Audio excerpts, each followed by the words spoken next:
ஒரே தேர்தல். இது நம் பாரத பிரதமரின் கனவு.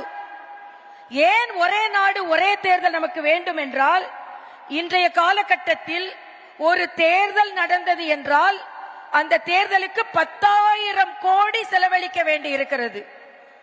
கட்சிகள் 7,000 கோடி செலவழிக்க வேண்டி இருக்கிறது. உதாரணத்திற்கு மாநில தேர்தல் என்றால் 1000 கோடி செலவழிக்க வேண்டி இருக்கிறது. இது கட்சிகள் இல்லாமல் தேர்தல் செலவு மட்டுமே.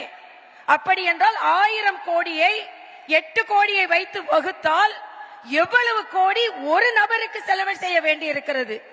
ஆக அந்த பணம் மக்களின் நல்வாழ்விற்கு செலவழிக்கப்பட்டால் நிச்சயமாக ஒரே நாடு ஒரே தேர்தல் இந்த நாட்டு மக்களை பாதுகாப்பதற்காக மரியாதைக்குரிய பாரத பிரதமர் மோடி அவர்கள் கொண்டு வந்திருக்கும் மிகப்பெரிய திட்டம் என்பதை நாம் இங்கே வரவேற்போம்.